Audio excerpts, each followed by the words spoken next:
Astagfirullahaladzim. Apabila ada saya di lokasi itu, di posisi itu, saya akan juga memberikan pembelajaran yang setimpal. Bismillahirrahmanirrahim. Teman-teman, di video ini saya ingin memberikan tanggapan terhadap fenomena yang baru terjadi di Bandung, di mana di situ ada seorang bule yang meludahi imam masjid karena mendengar murattal Al-Quran. Nauzubillahi min dzalik. Hanya karena mendengar murattal Al-Quran dari speaker, dia masuk ke masjid lalu menudahi sang imam, meludahi orang Islam lah. Ini adalah suatu tindakan yang menurut saya intoleran. Ini yang sebenarnya intoleran, dan kita tidak boleh mendiamkan perkara seperti ini. Kadang kalau peristiwa seperti ini terjadi kepada orang-orang yang mungkin temperamen, bisa jadi di situ terjadi keributan. Tapi Masya Allahnya, sang imam atau orang muslim ini tidak temperamen, ya, tidak marah-marah, tidak mukul dan lain sebagainya, malah menghindar. Baru setelah itu, tidak lama kemudian ditangkaplah si bule itu. Coba kita reaction seperti apa videonya, nanti baru kita berikan tanggapan. Nah, ini dia.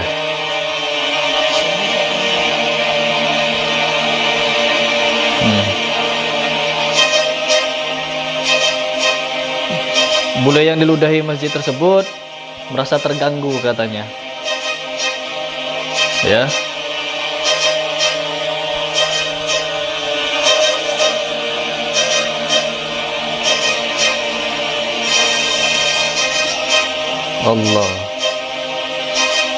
Allah.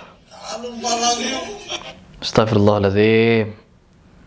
Jadi sekarang dia sudah ditangkap, teman-teman. Republika.co.id Bandung, jajaran Polrestabes Bandung mengamankan bule asal Australia berinisial MB, 48 tahun. Di Bandara Soekarno-Hatta, berarti dia hendak mau pulang ke negaranya, tapi bikin kasus dulu di Indonesia. Naudzubillah. Sekitar pukul 1 WIB, ia diamankan saat hendak kembali ke negaranya, Australia. Alhamdulillah kami sudah dapat bantuan dengan kapal imigrasi khusus Soekarno-Hatta. Ternyata sudah mau berangkat ke negaranya, sehingga kami berkoordinasi untuk melakukan penundaan sementara yang bersangkutan agar bisa diamankan terlebih dahulu untuk dimintai keterangan di Polrestabes, ujar Kapolres Bandung.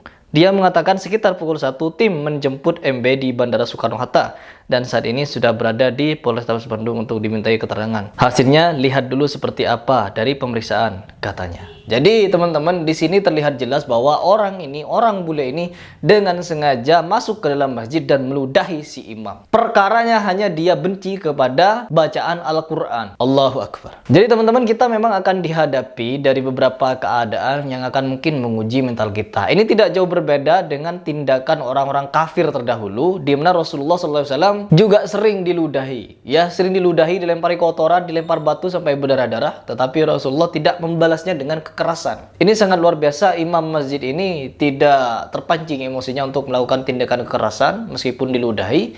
Allah, jadi kesabarannya tinggi sekali ya teman-teman. Tetapi apakah ini patut didiamkan? No, tentunya ini tidak patut untuk didiamkan. Karena apa? Hanya perkara bacaan Al-Quran, dia langsung meludahi seorang muslim. No, ini sama halnya dengan kejadian dulu yang pernah saya reaction, yaitu orang yang membakar Al-Quran di pinggir jalan. Sengaja dia membakar Al-Quran di pinggir jalan, sehingga hasilnya apa? Digampar, ditendang sama orang muslim yang lewat di situ. Tetapi ada salah satu orang yang sangat rasis juga, yaitu di mana dia membakar Al-Quran di depan masjid dan dilindungi oleh teroris yang lain. Siapa terorisnya? Polisi. Polisi jadi teroris meneror orang Islam dengan membakar Al-Quran di depan masjid. Jadi entah kenapa orang-orang kafir ini malah memberikan kesan kalau ketika mereka membenci bacaan Al-Quran, membenci Islam, yang mereka lakukan adalah kekerasan. Kenapa harus dengan kekerasan? Benci kepada Al-Quran, apalagi kalian berkunjung ke Indonesia, lalu dengan seenak jidat kalian nampol-nampol orang, ludahin orang gitu. Nauzubillah min dzalik. Ya untung imam masjidnya ini tidak melawannya dengan kekerasan, ya. Kalau ketemu orang yang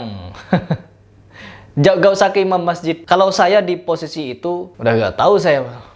Kalau ada saya di situ, beda lagi ceritanya. Ini adalah tindakan pelecehan. Ya, pelecehan itu bukan sekedar seksual. Meludahi orang itu juga pelecehan, teman-teman. Ya, tidak boleh dibiarkan. Jadi saya salut kepada pihak kepolisian Bandung, di mana sangat sigap untuk menangkap pelaku ini dan langsung mengamankannya. Ini harus dijadikan pembelajaran. Karena tidak boleh kita ketika melihat kejadian seperti ini, tindakan seperti ini, lalu mengalah-ngalah saja. No, laporkan saja ke polisi. Siapapun dan dimanapun kita. Kita harus toleransi. Toleransi itu bagaimana? Menghormati. Ya, meskipun orang Islam membaca Al-Quran dengan speaker, ingat di situ adalah mayoritas Islam. Indonesia ini mayoritas Islam. Bebas kita membaca Al-Quran dengan keras, dengan speaker dan lain sebagainya. Karena apa? Konser dangdut saja yang menggunakan sound system besar-besaran, megah-megahan, itu dijaga, itu ditoleransi. Bagaimana mungkin dengan bacaan Al-Quran, kalimah atau kalam yang datangnya dari Allah Subhanahu wa taala dibaca dengan keras agar didengar oleh masyarakat, itu menjadi gangguan. Dan musik-musik rock, metal, dangdut dan lain sebagainya itu tidak menjadi gangguan, malah banyak yang menikmati, ngangguk-ngangguk gitu. Ketika ada bacaan Al-Quran malah panas, langsung meludahi dan lain sebagainya, melakukan tindakan-tindakan yang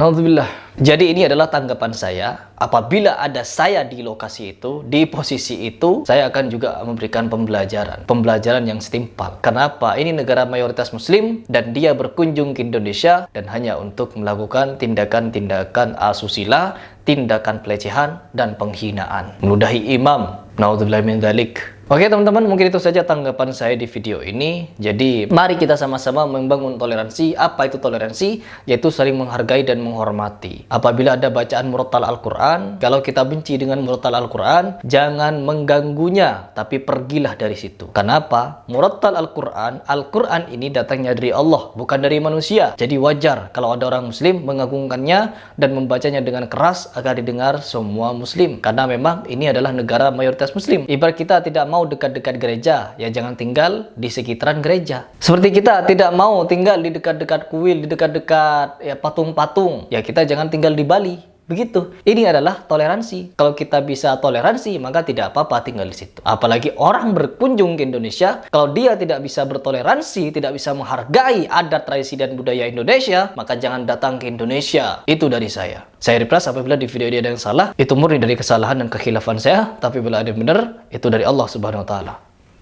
Salam.